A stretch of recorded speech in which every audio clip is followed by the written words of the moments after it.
ये बात है 17वीं सदी की। भगवान श्री जगन्नाथ का एक अद्भुत भक्त हुआ। एक ब्राह्मणी कन्या थी, बहुत सुंदर थी। उसकी सुंदरता पर अकबर का सेनापति म्लेच्छ वो आकृष्ट हो गया। उसका नाम था कालबेग। उस ब्राह्मणी कन्या का हरण करके, बहुत ध्यान से सुनिएगा सब लोग इस कथा को, कालबेग ने उस ब्राह्मणी कन्या का हरण कर लिया और हरण करके ले गया और उस ब्राह्मणी कन्या का गर्भाधान कर दिया। उस कन्या ने विचार किया कि मैं समुद्र में कूद करके अपने प्राणों का परित्याग कर दूं, लेकिन मन में विचार करती है कि मेरे गर्भ में भले ही पिता कोई भी हो, लेकिन मेरा बालक है। मेरे साथ जो कुछ भी मेरे जीवन में हुआ मैं उसको भूल जाऊं, लेकिन मैं एक बालक को भगवान का परम भक्त बनाऊंगी। ये भावना उसके हृदय में आई और तब उस ब्राह्मणी कन्या ने एक बालक को जन्म दिया। हठ पूर्वक उसके पिता ने, अपना नाम था कालबेग तो उसका नाम रख दिया सालबेग। सालबेग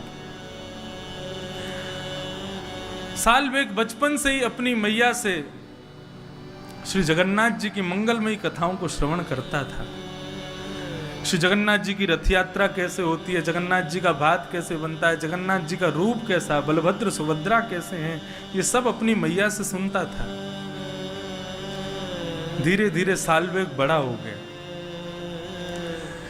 एक दिन सालबेग अपने घर की छत पर बैठा था, तभी वो देखता है कि अड़ोस पड़ोस के लोग सामान बांध करके बैलगाड़ियों में बैठ करके और जा रहे हैं। उसने अपनी माँ से पूछा, माँ ये सब लोग कहाँ जा रहे हैं? तब उसकी माँ ने बताया, बोले बेटा ये सब लोग श्री जगन्नाथपुरी जा रहे हैं, जगन्नाथ भगवान की रथ यात्रा में जा रहे हैं। जैसे ही सालबेग ने सुना जगन्नाथ जी की रथ यात्रा, उछलने लगा, मचलने लगा, माँ मैं भी जाऊं इनके साथ में, मुझे भी दर्शन करना है। सालबेग की माँ ने कहा, बेटा तुम ऐसे कुल में उत्पन्न हुए हो कि तुमको जगन्नाथ जी के दर्शन का सौभाग्य कभी नहीं मिलेगा। आज भी जगन्नाथ भगवान के दर्शन गैर हिंदुओं को नहीं प्राप्त होते, बस तब जब रथ यात्रा में आते तभी दर्शन का सौभाग्य मिलता है। सालबेग की मां ने कहा, यदि तुम गए भी तो तुम्हारा पिता रुष्ट हो जाएगा, तुम्हारी अनुपस्थिति में कुछ भी कर सकता है मेरे साथ। इसलिए बेटा यहीं बैठ करके जैसा मैंने तुमको बताया ऐसे ही जगन्नाथ जी के मंगल में दर्शन किया करो। सालबेग रुदन करने लगा। 700 कोस दूर है जगन्नाथ धाम। और सालबेग अपनी छत पर बैठ करके श्री जगन्नाथ जी के मंगलमय रूप का स्मरण करते हुए उड़िया भाषा में एक गीत गाता है। अब मुझे संपूर्ण तो नहीं आता, मैंने ये कथा लगभग आज से 5 वर्ष पहले जब जगन्नाथपुरी में कथा हुई थी तब कही थी, तब के बाद आज कह रहा हूं।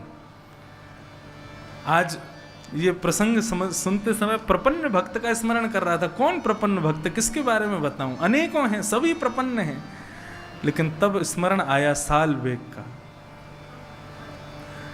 सालबेग भगवान की वहीं बैठा बैठा स्तुति गाता, अद्भुत स्तुति है। अहे नील शैल प्रबल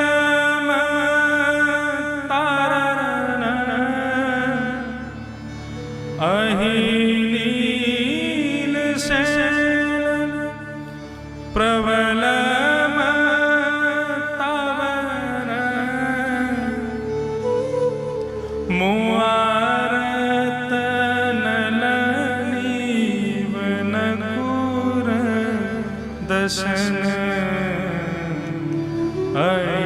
नील शैल प्रबल तारण, मुआरत नलनीव दर्शन नील शैल। साल्वेग गा रहा है, अरे नीलाचल पर्वत के मदमस्त हाथी जगन्नाथ। श्री जगन्नाथ भगवान जब रथ यात्रा के लिए जाते हैं उस समय का स्वरूप कैसा होता है जगन्नाथ जी का। समस्त पंडा पुजारियों के कंधे पर हाथ रख करके जिस प्रकार एक हाथी गजगामन चाल, ऐसे जगन्नाथ भगवान सिड्डियों पे कूद कूद के आते हैं नीचे जब रथ यात्रा के लिए जाते हैं। और सीधे नहीं चलेंगे, आगे फिर पीछे, फिर आगे फिर पीछे। साल्वेग ने कभी दर्शन नहीं किया अपने जगन्नाथ जी का, लेकिन अपनी मां से सुने हुए वचनों को केवल गा रहा है। अहि नील शैल प्रबल मत तारण, ए नीलाचल पर्वत के पर्वत यानी कि मतवाले हाथी। हाथी का एक स्वभाव होता है क्या कि हाथी कमल के वन को जब देखता है तो उसको छोड़ता नहीं है, ध्वस्त कर देता है। साल्वेग जगन्नाथ भगवान से कह रहा है, मोवारतन वन मैंने पूर्व जन्म के कोई पाप किए होंगे जगन्नाथ भगवान, जो मैं आपके दर्शन का अधिकारी नहीं हूं, तो आप आकर के मेरे उन पाप रूपी कमल की बगीचे को आकर के ध्वस्त कर दीजिए और मुझे अपना दर्शन कराइए हे जगन्नाथ जी। साल्वेग जब ये स्तुति गा रहा था, श्री जगन्नाथ भगवान श्री मंदिर से उतर करके रथ की ओर प्रस्थान कर रहे थे। और जैसे ही रथ में जाकर के आरूढ़ हुए, वहां ठाकुर जी को करोड़ों भक्त नहीं दिख रहे हैं, केवल साल्वेग की मंगलमयी स्तुति सुनाई दे रही है। एक म्लिच्छ मुस्लिम बालक है साल्वेग। बलभद्र जी का रथ चल पड़ा, सुभद्रा का रथ चल पड़ा, करोड़ों की तादाद में भीड़ आ गई। जगन्नाथ भगवान के रथ को चारों ओर से घेर लिया। बड़े बड़े मदमस्त लोगों ने आकर के जैसे ही जगन्नाथ जी के रथ को खींचना शुरू किया, सुबह से शाम हो गई लेकिन जगन्नाथ जी का रथ हिला नहीं वहां से। जगन्नाथपुरी का राजा आया, राजा ने आकर के भात भोग लगाया, रसगुल्ला भोग लगाया, ठाकुर जी के चरणों में बार बार प्रणाम कर रहे हैं, प्रभु हमसे कोई अपराध हो गया, आपका रथ आगे क्यों नहीं बढ़ रहा है। जहां तक दृष्टि पड़ रही है लोग खड़े हैं जगन्नाथ जी के रथ के आगे बढ़ने की प्रतीक्षा कर रहे हैं। राजा ध्यानस्थ होकर के बैठा, जगन्नाथ भगवान उसके स्वप्न में प्रकट हो गए और कहा, बोले आज मेरे रथ को खींचने के लिए एक भी व्यक्ति जगन्नाथपुरी में क्यों नहीं आया। राजा कहता है, प्रभु अपने नेत्र, विशाल नेत्रों को खोल के देखिए, जहां तक आप देखेंगे समुद्र के भांति लोग ही लोग खड़े हैं रथ को खींचने के लिए। आप कैसे कह सकते हैं कि एक भी भक्त नहीं है। जगन्नाथ भगवान रुदन करने लगते हैं और कहते हैं, हे राजन, आज मुझको केवल साल्वेग दिख रहा है, मुझको और कोई दिखाई नहीं दे रहा। कैसे भी करो व्यवस्था करके साल्वेग को बुलवाओ, वो आकर के जब रथ में हाथ लगाएगा तभी मेरा रथ आगे बढ़ेगा। आज राजा ने 700 कोस दूर पालकी भेजी और साल्वेग अपने रथ पर, अपने छत पर खड़ा खड़ा रुदन कर रहा है, जगन्नाथ भगवान की मंगलमय स्तुति गा रहा है।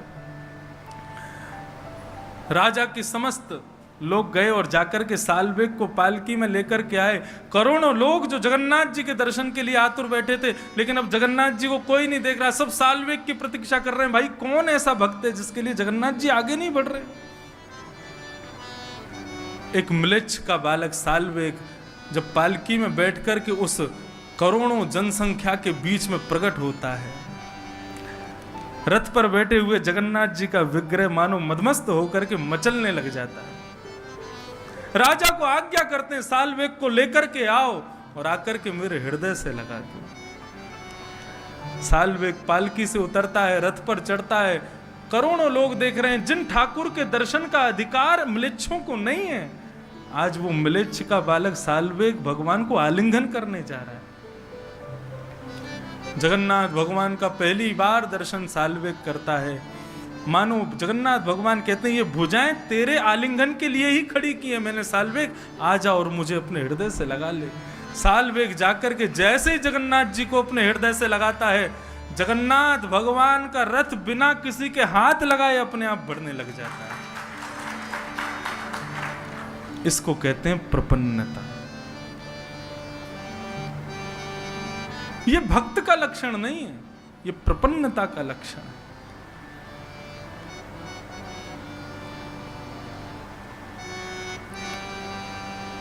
ऐसी अद्भुत कथा साल्वेग की। साल्वेग ने पूरी स्तुति गाई, मैंने हिंदी अनुवाद पढ़ा है उसका। इतना अद्भुत भाव है, इतना सुंदर भाव है। श्री गिरधर लाल जी का तृतीय जन्मोत्सव जगन्नाथपुरी में होगा तो ये उड़िया भाषा का साल्वेग का गीत पूरा गाएंगे और पूरे का भाव सुनेंगे वहां पर। साल्वेग पर श्री जगन्नाथ जी ने कृपा की।